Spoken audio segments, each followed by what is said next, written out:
اللہ تعالیٰ جل شانہ نے قیامت کے دن کی قسم کی تو ساتھ نفس لوامہ کی بھی قسم کی۔ قسم تو کوئی بھی کرے تو سننے والا متوجہ ہوتا ہے کہ یہ جو قسم کی جا رہی ہے تو یہ کسی عنوان کی اہمیت کو بیان کرنا مقصود ہے، تو پھر قسم اگر رب کرے تو پھر سمجھنے کے لیے کافی ہے کہ وہ کتنا اہم مضمون ہوگا جس پہ میرا رب ہو کے قسم کر رہا ہے۔ تو قیامت پر اللہ تعالیٰ قسم فرما رہا ہے تاکہ اس کا قسم فرمانا اہل عقل کے لیے کافی ہو کہ اس کے اس بات کے لیے اس سے بڑی کیا دلیل ہو سکتی ہے کہ میرا رب اس پہ قسم کر رہا ہے۔ اَيَحْسَبُ الْإِنسَانُ أَن لَّن نَّجْمَعَ عِظَامَهُ، اللہ تعالیٰ ارشاد فرماتا ہے کہ کیا آدمی یہ سمجھتا ہے کہ ہم ہرگز اس کی ہڈیاں جمع نہیں فرمائیں گے؟ یہ ایک کافر تھا، عدی بن ربیعہ، یہ مراد ہے یہاں انسان سے۔ ایک روایت کے مطابق ابو جہل بن ہشام مراد ہے۔ تو یہ ابو جہل یا عدی بن ربیعہ یہ کہتے تھے کہ کیا ہڈیوں کو دوبارہ جوڑا جائے گا، دوبارہ ان کو جمع کیا جائے گا؟ یہ نہیں ہو سکتا، قیامت نہیں آ سکتی۔ وہ کہتے تھے یہ جہاں ہے بس ختم ہو جائے گا کام تمام، لہٰذا جو عزت پانی ہے، جو لذت حاصل کرنی ہے، جو عیش و عشرت کرنی ہے، جو کچھ کرنا ہے اسی جہان میں کر لو۔ آج کل بہت سارے لوگوں کا رویہ بھی یہی ہے کہ بس ٹھیک ہے یہ دنیا ہی سب کچھ ہے، آخرت بس ایک اعتقاد کی حد تک ذہن کے کسی گوشے میں ہے، 2 لمحوں کے لیے خیال آیا تو رک گئے، پھر اپنی وہی ڈگر کی زندگی۔ لیکن آخرت جب تیقن کی اس منزل تک پہنچ جائے پھر انسان کے اعمال کے اندر خود بخود جو ہے وہ نظم پیدا ہو جاتا ہے کہ چونکہ میں اللہ کے حضور پیش ہونا ہے اور ایک ایک عمل کا میں نے حساب دینا ہے۔ تو آخرت کے بارے میں یقین کی کمزوری انسان کو جو ہے وہ گناہوں کی دلدل میں پھنسا دیتی ہے۔ اس لیے آخرت کا یقین یہ بہت ضروری ہے تاکہ ہماری زندگی میں نظم پیدا ہو اور ہم اللہ کے حضور جھکنے والے، اس کے شکر گزار بندے، اس کی اتباع کرنے والے بنیں۔ تو اب وہ کافر کہتے تھے ابن ربیعہ یا ابو جہل کہ یہ جو ہڈیاں ہیں ان ہڈیوں کو کیسے دوبارہ زندہ کیا جائے گا۔ نضر بن حارث ایک کافر تھا، وہ کہیں سے قبرستان سے پرانی ہڈی اٹھا لایا اور وہ اتنی بوسیدہ تھی کہ ہاتھ کے لمس سے ٹوٹ ٹوٹ کے گرتی تھی، اور حضور کے پاس آ کھڑا ہوا اور آ کے کہنے لگا کہ کیا ان ہڈیوں کو دوبارہ زندہ کیا جائے گا؟ کون ہے ان کو جو دوبارہ زندہ کرے؟ اور ساتھ ہڈی توڑتا ہے اور اس کے ریزے زمین پہ گرتے ہیں۔ تو حضور علیہ السلام نے اللہ کی جانب سے اس کا جواب دیا۔ ذرا قرآن پڑھیے، سورہ یاسین کا آخری رکوع ہے، وَضَرَبَ لَنَا مَثَلًا وَنَسِیَ خَلْقَهُ قَالَ مَن يُحْیِی الْعِظَامَ وَهِیَ رَمِیمٌ۔ اب وہ باتیں کرنے لگ گیا ہے، اس کی زبان بولنے لگی ہے، اب کہاوتیں ہمارے لیے لاتا ہے، اور کیا کہتا ہے؟ مَن يُحْیِی الْعِظَامَ وَهِیَ رَمِیمٌ، ان ہڈیوں کو کون زندہ کرے گا جبکہ اتنی بوسیدہ ہو گئی ہیں؟ تو یہ نضر بن حارث حضور کے سامنے ہڈی لایا تھا اور توڑتا تھا اور کہتا تھا یہ ہڈیاں زندہ ہوں گی، ان ہڈیوں کو دوبارہ اٹھایا جائے گا جو اتنی بوسیدہ ہو گئی ہیں کہ ہاتھوں کا لمس بھی گوارا نہیں کرتی، اس کو دوبارہ زندہ کیا جائے گا؟ کون زندہ کرے گا؟ جواب سنو، قُلْ يُحْيِيهَا الَّذِي أَنشَأَهَا أَوَّلَ مَرَّةٍ، اے محبوب فرما دیجئے اب تو ہڈیاں موجود ہیں، جب ہڈیاں بھی نہیں تھیں تو جس رب نے انسان بنایا ہڈیوں کو جوڑ کے نہیں بنا سکتا؟ اب تو میٹیریل موجود ہے جب میٹیریل بھی موجود نہیں تھا۔ هل أتى على الإنسان حين من الدهر لم يكن شيئا مذكورا، انسان پر وہ وقت بھی آیا ہے جب یہ قابل ذکر چیز ہی نہیں تھا، اس کا نقشہ نہیں تھا، اس کی صورت نہیں تھی، اس کا میٹیریل نہیں تھا، اس کا مادہ نہیں تھا، لیکن جس نے حضرت انسان بنایا، پانی کی بوند سے تخلیق کیا، تو اب کیا وہ ہڈیوں کو جوڑ کر انسان نہیں بنا سکتا؟ تو یہ کفار بات کرتے تھے کہ نہیں نہیں نہیں، اتنی بوسیدہ ہڈیوں کو کیسے زندہ کیا جائے گا، یہ بات سمجھ میں نہیں آتی۔ پھر ان کے ذرے بکھر گئے، بعض انسانوں کو جانور چیڑ پھاڑ کے کھا گئے، کچھ وہ کھا گئے، کچھ ہڈیاں پڑی رہ گئیں، کچھ ان کی ہڈیاں راکھ بن کے اڑ گئیں۔ تو کیسے ہو سکتا ہے کہ ان کو دوبارہ زندہ کیا جائے، ان کے اجزاء جوڑے جائیں؟ اب یہ عدی بن ربیعہ نے بھی یہی کہا۔ اللہ ارشاد فرماتا یحسب الانسان ان نجمع عظامہ، یہ آدمی گمان کرتا ہے، کہتا ہے کیا ہڈیوں کو دوبارہ زندہ کیا جائے گا؟ اللہ فرماتا ہے کیوں نہیں، ہم اس بات پہ قادر ہیں کہ اس کے انگلیوں کے پور پور کو دوبارہ کھڑا کر دیں، اور اس کے اجزاء جو بکھرے ہوئے ہیں ان کو ہم اکٹھا کر کے دوبارہ ان کو جوڑ دیں، ہمارے لیے کوئی مشکل نہیں ہے۔ لیکن یہ اس کا خیال ہے کہ ہڈیوں کو کیسے جوڑا جائے گا، لیکن سورہ یاسین میں جو دلیل دی اس پہ کس قدر جو ہے وہ اشش کرنے کو جی چاہتا ہے۔ فرمایا کہ قل یحییھا الذی انشأھا اول مرہ، یہ کہتے ہیں یہ ہڈیاں کون جوڑے گا؟ کہا جب ہڈیاں بھی نہیں تھی، جس نے ہڈیاں بنائی اس کے لیے جوڑنا کیا مشکل ہے؟ تو یہ عجیب تم نے بات کی۔ تو اللہ تعالیٰ جل شانہ قیامت کے دن ہمارے وجود دوبارہ اٹھائے گا اور اپنے حضور بندوں کو کھڑا کرے گا اور ان سے سوال پوچھے گا۔ یہ نہیں ہے کہ جو مرضی کرتے گئے، ایک آدمی نے ظلم کیا، جبر کیا، زیادتیاں کی، لوگوں کا حق لوٹا، لوگوں کا مال غصب کیا، عزتیں پامال کی، اور اتنا مؤثر تھا کہ عدالتیں وہ خرید لیتا تھا، کچہریاں وہ خرید لیتا تھا، پولیس وہ خرید لیتا تھا، کوئی سے پوچھنے والا نہیں تھا، اس کی بات چلتی تھی، اس کا فون چلتا تھا، اس کا رکا چلتا تھا، عیش و عشرت کی زندگی گزاری اور مر گیا، ہزاروں کے حق غصب کر کے، ہزاروں کا مال ہڑپ کر کے، لوگوں کی آبروئیں لوٹ کے مر گیا اور قبر میں چلا گیا، بس قصہ ختم۔ اب نہ وہ اٹھے گا نہ اس سے حساب لیا جائے گا، تو پھر انصاف کہاں گیا؟ ایک عدالت ایسی ہونی چاہیے کہ جس عدالت میں اس کو بھی پکڑا جائے اور ٹکٹکی پہ باندھا جائے کہ دنیا پر تو کسی نے تجھے پکڑا نہیں، آ اس عدالت میں تیرے خلاف سلطانی گواہ بھی موجود ہیں اور تجھے گناہوں کا، جرم کا بدلہ بھی دیا جائے گا، اور منصف جو ہے وہ انصاف کرے اور ان مظلوموں کو کھڑا کیا جائے کہ دنیا پر تو تمہاری داد رسی کسی نے کی، اس دربار میں تمہاری پوری پوری داد رسی کی جائے گی۔ عقل مانتی ہے کہ ایک ایسا دربار ہونا چاہیے، ایسا احتسابی عمل ہونا چاہیے، ایک ایسی عدالت لگنی چاہیے کہ جس کا کہیں جسے انصاف نہیں ملا اس کو وہاں جا کے انصاف ملے، اور وہ دن قیامت کا دن ہے۔ اس کا یقین زندگی میں نظم پیدا کر دیتا ہے اور تھر تھر بدن کانپتا ہے کہ آج اگر ہم مؤثر بھی ہو جائیں اور کسی کے سامنے جواب دہ نہ ہوں، لیکن ایک عدالت تو ہے جہاں ہم نے جواب دہ ہونا ہے اور اپنے ایک ایک عمل کا حساب دینا ہے۔ تو اللہ ارشاد فرماتا ہے کہ اس عدالت کے سامنے تم نے پیش ہونا ہے، تمہارے جوڑ جوڑ کو اللہ تعالیٰ دوبارہ کھڑا کرے گا اور اس کو دوبارہ تخلیق کرے گا اور پیدا کرے گا، اور تم دوبارہ کھڑے ہو جاؤ گے، اس کے حضور پیش ہوگے۔ بل یرید الانسان لیفجر امامہ، بلکہ آدمی چاہتا ہے کہ اس کی نگاہ کے سامنے بدی کرے۔ استغفر اللہ۔ یہ ایک ظالم کافر تھا، وہ حضور کی خدمت میں آیا، کہنے لگا میں نہیں مانتا قیامت آئے گی۔ حضور نے اس کو دلائل دیے، تو جب دلائل کے سامنے بے بس ہو گیا تو کہنے لگا کہ جس قیامت کی آپ بات کرتے ہیں وہ قیامت آ بھی گئی تو میں نہیں مانوں گا۔ اللہ اکبر۔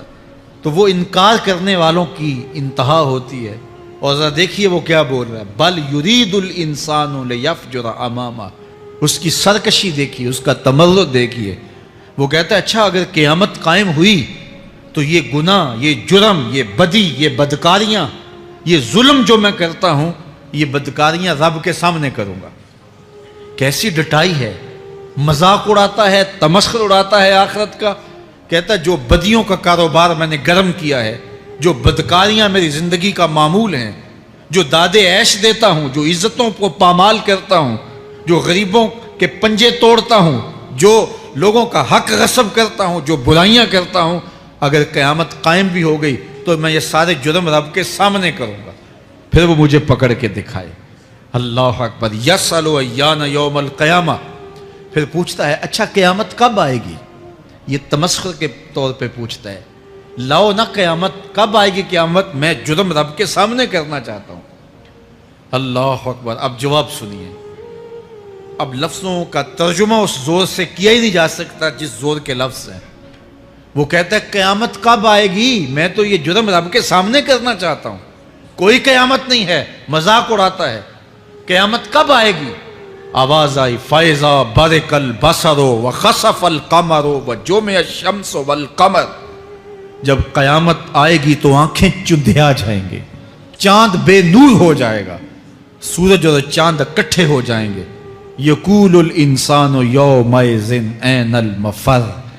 آج جو کہتا ہے کہاں ہے قیامت، اس دن بھاگتا پھرے گا، کوئی پناہ گاہ ہو بتاؤ، کوئی ہے ٹھکانہ چھپنے کا، کوئی پناہ گاہ ہے؟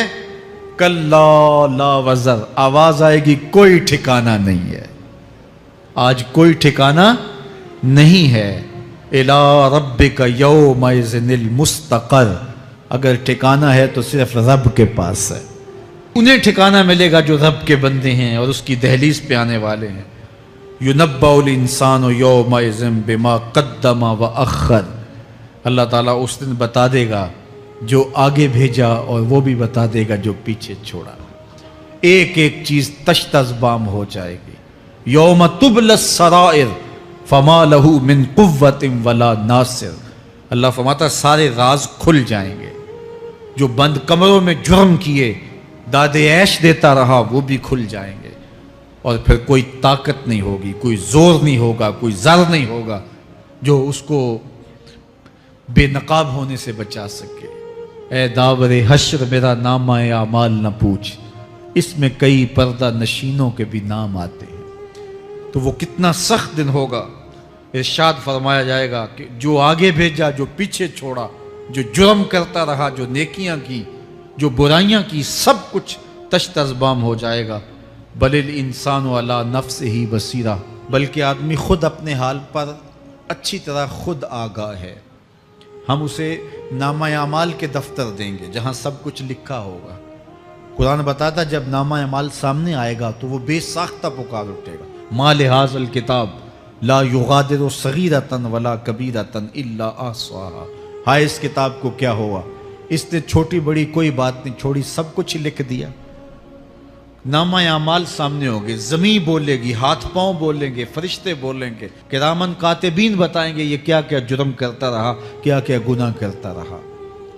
تو اس دن ہر شے سامنے آ جائے گی، تو یہ تو ثبوت ہوں گے ہی ہوں گے، لیکن اللہ فرماتا ہے ثبوت تو اپنی جگہ، لیکن بل الانسان علی نفسہ بصیرہ، کیا انسان کو خود نہیں پتا کہ وہ کہاں کھڑا ہے؟ اس کو اپنے جرائم کی فہرست خود یاد ہے، اس کے ضمیر پہ خود اس کا بوجھ موجود ہے، اسے یہ نامہ اعمال نہ بتاتے، فرشتے نہ بتاتے، پھر بھی اسے پتا تھا کہ میں کیا ہوں اور کہاں میں نے جرم کیا ہے۔ وَلَوْ أَلْقَى مَعَاذِيرَهُ، اللہ اکبر، اگر اس کے پاس جتنے بہانے ہوں سب لا ڈالے، جب بھی کوئی اس کا بہانہ نہیں سنا جائے گا۔ قیامت کا دن ہوگا، دنیا کے اوپر تو بہانوں سے انسان بچ نکلتا ہے، کوئی جھوٹ بول لیا، کوئی جھوٹا گواہ پیش کر دیا، کوئی مکر کر لیا، کوئی رشوت چل گئی، کوئی سفارش کام آ گئی، کوئی بہانہ تراش لیا، بات کو توڑ موڑ کے پیش کر لیا۔ لیکن قیامت کا جب دن ہوگا تو کوئی نہ جھوٹا گواہ چلے گا، نہ رب کی پولیس رشوت لیتی ہے، نہ وہاں انصاف کے خلاف کوئی کام ہوگا، اور نہ ہی کوئی بہانہ چل سکے گا۔ اللہ اکبر۔ دوسری بات مفسرین نے یہ بھی لکھی کہ بعض اوقات یہ ہوتا ہے کہ انسان اپنے گناہ پر، اپنے جرم پر کوئی بہانہ تلاش کر کے لوگوں کو مطمئن کر لیتا ہے۔ جو اس نے جرم کیا، کسی سے زیادتی کی، کسی کا حق غصب کیا، تو لوگوں نے ملامت کی تو وہ کوئی بہانہ تلاشتا ہے اور لوگوں کو مطمئن کر لیتا ہے۔ بعض اوقات لاجواب کر دیتا ہے، بعض اوقات مطمئن بھی کر لیتا ہے۔ وہ لوگوں کو تو مطمئن کر لیتا ہے لیکن وہ خود مطمئن نہیں ہو سکتا۔ جس نے جرم کیا ہوتا ہے، جرم اس کو اندر سے ڈستا رہتا ہے، اس کا ضمیر اس کو ٹھوکریں مارتا رہتا ہے، اندر کی بے چینی اسے تنگ کرتی رہتی ہے، اگرچہ وہ دلائل سے، مکر و فریب سے، باتوں کو توڑ موڑ کے عذر کر لیتا ہے، کوئی بہانہ بنا لیتا ہے، لیکن اس کے باوجود اس کے اندر کوئی چین، اندر کوئی اطمینان نہیں ہوتا۔ اللہ اکبر! تو مجرم بے چین رہتا ہے۔ آج ہماری بے چینیوں کا ایک سبب ہمارا مالک کی دہلیز سے منہ موڑنا اور بہت سارے دیدہ نادیدہ گناہوں کا ارتکاب کرنا ہے۔ جب ہم سے سستیاں ہو جاتی ہیں، کوتاہیاں ہو جاتی ہیں، تو وہ گناہ ہمارا پیچھا نہیں چھوڑتے اور ہمیں بے چین اور مضطرب رکھتے ہیں۔ تو بعض اوقات جو ہے وہ ہم کہتے ہیں کہ پتہ نہیں بے چینی کیا ہے۔ بے چینی گناہوں کی ہے۔ گناہ طبیعت میں بے چینی پیدا کر دیتا ہے، سکون نہیں آنے دیتا۔ اطمینان کی دولت چھن جاتی ہے جب کوئی شخص گناہ کرتا ہے، اور یہ لازمی نہیں ہے کہ وہ کسی کا حق غصب کرے، اس نے کسی کی عزت ہی پامال کی ہو، اس نے کسی کی آبرو پہ حملہ کیا ہو۔ اگر نماز چھوڑی ہے تو بے چینی یہ بھی کم نہیں ہے، یہ رب کی نافرمانی ہے۔ اگر اس کی نظر بھٹکی ہے تو یہ بھی کم بے چینی نہیں دیتی۔ اگر اس کا خیال بہکا ہے، اس نے زبان سے کسی کو دکھ دیا ہے، اس نے کسی کے لیے سب و شتم کا انداز اختیار کیا ہے، گالی گلوچ کا رنگ اختیار کیا ہے، تو پھر کیا ہوا کہ یہ بے چینی اندر کو توڑتی رہتی ہے۔ انسان چلتا پھرتا ہے لیکن اسے طمانیت نہیں ملتی، اسے سکون نہیں ملتا۔ سکون کب ملے گا؟ سکون تب ملتا ہے جب کسی سے زیادتی کی ہو تو اس سے جا کے معافی مانگ لی جائے، اور اس لجاجت کے ساتھ معافی مانگی جائے کہ وہ مجبور ہو جائے معاف کرنے پہ، تو پھر اندر طمانیت اتر جاتی ہے۔ اگر رب کی نافرمانیاں کی ہیں تو لیلۃ القدر کے دامن میں اس سے معافی مانگ لو، اتنی لجاجت سے معافی مانگو، اس قدر رو کے معافی مانگو، ترلے منت پہ اتر آؤ، ہاتھ جوڑو، آنسو بہاؤ، چیخو، چلاؤ، رو، اس کی دہلیز سے لپٹ جاؤ، اس سے اپنے گناہوں کی معذرت کرو۔ جب مالک نے معاف کر دی، اندر کی ساری بے چینیاں مٹ جائیں گی، دل کو قرار مل جائے گا، دل کو تسکین نصیب ہوگی۔ تسکین اس کی دہلیز سے تمہیں ملے گی، یہ اندر سے پھوٹتی ہے، باہر سے نہیں آتی ہے۔ تسکین کے قافلے اندر ہی اترتے ہیں، اندر سے اس کے سوتے پھوٹتے ہیں، اس کے چشمے پھوٹتے ہیں۔ ہم باہر سے ڈھونڈتے ہیں، باہر سے تسکین نہیں ملتی، یہ اندر سے آئے گی۔ اس لیے اس دل کے اوپر لگے ہوئے میل کچیل کو، غلاظت کو دور کر لو اور کھرچ دو دل کے اوپر پڑے ہوئے جتنے بھی زنگ ہیں، تو پھر نتیجہ کیا ہوگا؟ دل ستھرا ہوگا، مصفا ہوگا، مزکا ہوگا، تو پھر دل پر نور ہوگا، تو پھر آپ کو زندگی گزارنے کا لطف اور سرور اور مزہ آنے لگ جائے گا۔ تو انسان جب دلیلیں تراشتا ہے، اس سے بعض اوقات اپنے آپ کو بھی مطمئن کرنے کی کوشش کرتا ہے، اوروں کو بھی مطمئن کر لیتا ہے، لیکن حقیقت میں اطمینان نہیں ہوتا، وہ بے چینی ہوتی ہے۔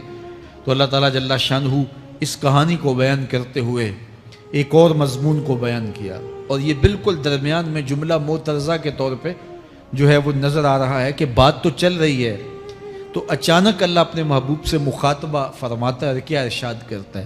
لا تحرک بہ لسانک لتعجل بہ۔ تو یہ اچانک بات کیوں آ گئی؟ اصل بات یہ تھی کہ جب وحی نازل ہوتی تو آقا کریم علیہ السلام ہمہ تن گوش ہو کے اس وحی کو سنتے، پھر اس کو محفوظ کرنے کی فکر ہوتی کہ جو میں نے سنا ہے وہ اچھی طرح مجھے یاد ہو جائے، اور پھر آقا کریم علیہ السلام کی تیسری فکر یہ ہوتی کہ اس کے جو معارف ہیں، اسرار ہیں، اور اس کے جو ثمرات ہیں، اس کی جو تفصیلات اور نکلنے والے اس کے نتائج ہیں، وہ بھی اچھی طرح جو ہے وہ میں سمجھ پاؤں۔ تو یہ تین مشقتیں بیک وقت حضور گوارا کر رہے ہوتے۔ اب قیامت کا ہولناک منظر جو پیش کیا گیا، اور پھر انسان جب اپنے رب کی نافرمانی کرتا ہے تو جو اس کا حال ہوتا ہے، تو یہ سارے مضامین کو اللہ کے محبوب سن رہے تھے۔ حضور کے قلب اطہر پر گرانی آئی، اور میرے رب کو کیسے گوارا تھا۔ جو حضور سن رہے تھے جلدی جلدی اس کو زبان پہ لانا چاہ رہے تھے تاکہ وہ اچھی طرح ازبر ہو جائے، لیکن اللہ نے محبوب کی اس مشقت کو دیکھا تو فرمایا لا تحرک بہ لسانک لتعجل بہ۔ محبوب آپ اپنی زبان کو جنبش نہ دیں، آپ جلدی کرتے ہیں تاکہ وہ جو میں نے سنا ہے وہ میری زبان پہ آ جائے۔ ان علینا جمعہ و قرآن، یہ ہمارے اوپر ہے، ہم آپ کے دل میں جمع بھی کریں گے، جو آپ کو سکھایا ہے وہ آپ کو یاد بھی رہے گا، وہ آپ بھول نہیں سکیں گے۔ فَإِذَا قَرَأْنَاهُ فَاتَّبِعْ قُرْآنَهُ، اور جب ہم پڑھ لیں تو پھر اس کے بعد آپ اس کو دہرائیں پڑھیں۔ ثُمَّ إِنَّ عَلَيْنَا بَيَانًا، پھر اس کی تفصیل بھی ہمارے ذمہ ہے، اس کا بیان بھی ہمارے ذمہ ہے۔ اس سے وہ لوگ جو حجیت حدیث کا انکار کرتے ہیں اور پھر وہ کہتے ہیں کہ نہیں بس قرآن مجید کی آیات ہی ہیں، اس کے علاوہ اور کچھ نہیں ہے، وہ من اللہ نہیں ہے، تو یہاں غور کرنا ہے۔ ثم ان علینا بیانہ فرمایا گیا، پھر ہمارے اوپر ہے اس کا بیان جو آپ کو ہم القاء کریں۔ اور آقا کریم نے فرمایا، سنن نسائی کی روایت ہے، انما اوتیت القرآن ومثلہ معہ، مجھے قرآن دیا گیا اور قرآن جتنے اور علوم بھی میرے سینے میں رکھے گئے۔ تو صرف قرآن ہی نہیں اتارا گیا حضور کے سینے میں، حضور کے سینے میں بہت کچھ نازل کیا۔ حضور کا سینہ گنجینہ ہے اسرار و معانی کا، اور اللہ تعالیٰ جل شانہ نے اپنے محبوب کو بہت کچھ عطا کیا۔ یہ بیان کرنے کے بعد فرمایا، کلا بل تحبون العاجلہ وتذرون الآخرہ۔ اللہ اکبر، کوئی نہیں بلکہ یہ جو تم لوگ ہو اے کافرو، تم اس چیز کو پسند کرتے ہو جو بالکل نقد ہے، جو جلد ملنے والی ہے۔ دنیا کا سودا نقد ہے، دنیا کے نفع نقد ہیں، دنیا کی لذات نقد ہیں۔ شیطان کہتا ہے اب چوری کرو اب مال آئے گا، اب زنا کرو اب لذت ملے گی، اب ڈاکہ کرو اب امیر ہو جاؤ گے۔ تو دنیا کے سودے نقد ہیں اور آخرت کے وعدے ادھار ہیں۔ وہ ارشاد فرمایا، بل تحبون العاجلہ، تم دنیا کی جو عاجل چیزیں ہیں، جو بالکل نقد سودے ہیں، تم ان کے پیچھے پڑتے ہو، وتذرون الآخرہ، اور آخرت کو چھوڑتے ہو۔ دوسرے مقام پہ ارشاد فرمایا سورہ الاعلیٰ میں، بل تؤثرون الحیات الدنیا والآخرۃ خیر وابقی، تم دنیا کی جیتی زندگی کو ترجیح دیتے ہو، حالانکہ آخرت بہتر بھی ہے اور دائمی بھی۔ میں آپ کی توجہ چاہوں گا، آخرت بہتر بھی ہے اور دائمی بھی، لیکن تمہاری ترجیح یہ دنیا ہے جس کی آخرت کے مقابلے میں کوئی حیثیت ہی نہیں ہے۔ حضور نے ارشاد فرمایا، اگر کسی کو جنت میں ایک کوڑا رکھنے کی جگہ مل جائے، ایک ڈنڈا رکھنے کی جگہ مل جائے، دنیا و ما فیہا کی دولتوں سے وہ زیادہ قیمتی ہے۔ 7 براعظموں پہ پھیلی ہوئی کائنات، سمندروں کی تہوں میں قیمتی موتی، پہاڑوں کے دامن میں قیمتی معدنیات، مالیاتی اداروں کے پاس سرمائے، لوگوں کے پاس دولت کے انبار، یہ سارے اکٹھے کر لیے جائیں اور ان کی قیمت لگائی جائے، اور جنت میں ایک ڈنڈا رکھنے کی جگہ، ایک عصا رکھنے کی جگہ، ایک کوڑا رکھنے کی جگہ، وہ جگہ پھر بھی زیادہ قیمتی ہے۔ پراپرٹی ویلیو ہوتی ہے نا، وہ کہتے ہیں کہ دور دراز دیہات سے 10 ایکڑ فروخت کریں تو یہاں ہمارے بائی پاس پہ اگر لیں تو 1 کنال جگہ آئے گی، 10 ایکڑ فروخت کر کے یہاں 1 کنال ملے گی۔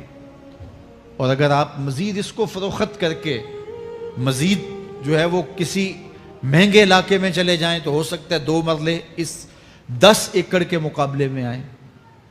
تو اس طرح مختلف جگہوں کی پراپرٹی ویلیو ہوتی ہے۔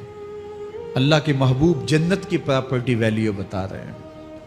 7 براعظموں پہ پھیلی ہوئی کائنات کو ایک پلڑے میں رکھیں، پوری دنیا کے اندر جو سرمائے ہیں، جو ماضی میں سرمائے لوگوں نے خرچ کر لیے، جو حال میں موجود ہیں، جو آنے والے ادوار میں لوگوں کے پاس آئیں گے، قارون کا خزانہ اور سرمائے سارے اکٹھے کر کے ایک پلڑے میں رکھ دیں، جنت میں ایک عصا رکھنے کی جگہ پھر بھی زیادہ قیمتی ہے۔ تو پھر دنیا کی آخرت کے مقابلے میں قیمت کیا ہوئی؟ دنیا کی جنت کے مقابلے میں ویلیو کیا ہوئی؟ اور جنت میں سب سے کم جگہ کس کو ملے گی؟ جو سب سے آخر میں جائے گا۔ ظاہر ہے سب سے کم جگہ اسی کے پاس ہوگی جو سب سے آخر میں جہنم کے دھکے کھا کھا کے، رگڑے سہ سہ کے پھر آخر میں جنت میں جائے گا، سب سے تھوڑی جگہ اس کے پاس ہوگی۔ حدیث پاک میں آتا ہے، بخاری میں آتا ہے، حضور نے ارشاد فرمایا کہ جب جہنم سے آخری جہنمی نکالا جائے گا تو اللہ تعالیٰ اسے پوچھے گا بتا تیری کوئی آرزو، تو وہ کہے گا مالک یہ آرزو ہے، یہ آرزو ہے، مختلف آرزوؤں بتائے گا۔ اللہ فرمائے گا لکا ما تمنیتا، جو تو نے آرزو کی جا جا تجھے میں نے عطا کر دی، اب جنت میں چلا جا۔ تو اس کی تو توقع یہ ہوگی کہ سایہ دیوار جنت میں جگہ مل جائے تو غنیمت ہے، اور اگر جنت کے اندر جاؤں تو کوئی جھونپڑا مل جائے 2 مرلے کا تو وہ بھی کافی ہے۔ لیکن اللہ اسے کتنی جگہ دے گا؟ اللہ فرمائے گا جا جنت میں، تیرے لیے جنت میں دنیا سے 10 گنا جگہ ہے۔ 7 بر اعظموں کو 10 سے ضرب دے تو کہا کہ دنیا سے 10 گنا جگہ تیرے لیے۔ اس کو یقین ہی نہیں آئے گا، وہ کہے گا اتسخر وانت الملک، میرے رب تو بادشاہ ہو کے مجھ سے مذاق کر رہا ہے؟ اللہ فرمائے گا نہیں، تیرے لیے 10 گنا جگہ ہے، اور اس کے لیے 10 گنا جگہ ہوگی جو سب سے آخر میں جنت میں جائے گا۔ میں آپ کی توجہ چاہوں گا، جو آخری جنتی ہے اس کے پاس کتنی جگہ ہوگی، کتنی پراپرٹی ہوگی؟ آج تو 2 10 20 50 مربع کسی کے پاس ہوں تو وہ اتراتا ہوا چلتا ہے کہ میں اتنا بڑا ذمہ دار ہوں۔ جنت میں آخری جنتی کی جگہ کتنی ہوگی؟ دنیا سے 10 گنا جگہ۔ تو داتا گنج بخش علی حجویری کی جاگیروں کا عالم کیا ہوگا؟ بابا فرید الدین گنج شکر کی جاگیروں کا عالم کیا ہوگا؟ پھر اصحاب رسول کی جاگیروں کا عالم کیا ہوگا؟ قیمتی کتنی جگہ کہ ایک ڈنڈا رکھنے کی جگہ مل جائے، دنیا و ما فیہا سے وہ قیمتی، اور وہ قیمتی جگہ دنیا سے 10 گنا جگہ اس کو دی جائے گی جو سب سے آخر میں جائے گا۔ تو مجھے بتائیے اس سے بڑا بے وقوف کوئی ہے جو آخرت کو برباد کر کے دنیا کا سودا کرتا ہے؟ بل توسرون الحیات الدنیا والآخرۃ خیر و ابقا، کہا آخرت بہتر بھی ہے اور دائمی بھی ہے، نہ ختم ہونے والی زندگی ہے۔ تو یہاں بھی ارشاد فرمایا کلا بل تحبون العاجلہ وتذرون الآخرہ، تم نقد کے پیچھے دوڑتے ہو، آخرت جو ادھار ہے اس کی پرواہ نہیں کرتے ہو۔ یہ نقد تمہیں مل بھی جائے، پہلی تو بات ہے ملتی نہیں ہے، دنیا تمہارے آگے بھاگتی ہے اور تم پیچھے بھاگ رہے ہو۔ کچھ حصہ تمہیں مل بھی گیا تو وہ کتنے سالوں کے لیے؟ 60 سال 70 سال، یہ تو بڑی لمبی زندگی ہے۔ ہمارے ہاں 45 سال ایوریج نکالی گئی ہے۔ 60 سال بھی کوئی جی لے، 70 سال بھی کوئی جی لے، کیا حیثیت ہے آخرت کے مقابلے میں؟ آخرت کا ایک دن یوم حشر قرآن بتاتا ہے 50,000 سال کا ہوگا۔ 50 سال کا نہیں، 50-100 سال کا نہیں، 50,000 سال کا ایک دن۔ پھر اس کے بعد نہ ختم ہونے والی زندگی، مینڈے کی شکل میں موت کو بھی ذبح کر دیا جائے گا، موت کو بھی موت آ گئی، اب موت نہیں ہے، نہ ختم ہونے والی زندگی۔ اور جو جنت میں چلا گیا سب سے آخر میں جانے والے کی یہ جائیدادیں۔ تو اصل زندگی تو آخرت کی زندگی ہے۔ کلا بل تحبون العاجلہ وتذرون الآخرہ، یہ تو ایک سودا ہے۔ اب اللہ تعالیٰ ایک اور چیز بتا رہا ہے، ذرا غور کیجئے۔ دنیا کی محبت دل میں ایسی پیدا ہو گئی کہ ہمیں سال کے بعد ماہ سیام میں مسجد میں آنا نصیب ہوتا ہے، اور ہم اپنی ہی دنیا میں مگن ہیں کہ یہی دنیا سب کچھ ہے۔ یہ کائنات بھی دیکھو، میرا رب بیان کر رہا ہے وجوہ یومئذ ناظرہ الی ربہا ناظرہ۔ وہ دن جب آئے گا تو جب بندے اس کے حضور حاضر ہوں گے جنہوں نے اپنی زندگی حزم و احتیاط سے گزاری ہوگی، رب کی اتباع میں، فرما برداری میں، اس کے حکموں کو پورے کرتے بسر کی ہوگی، پھر ان کو صلہ کیا ہوگا؟ اللہ فرمایا کچھ چہرے ہوں گے جو تر و تازہ ہوں گے، کھل کے گلاب ہو جائیں گے، چہرے منور اور تابہ ہوں گے۔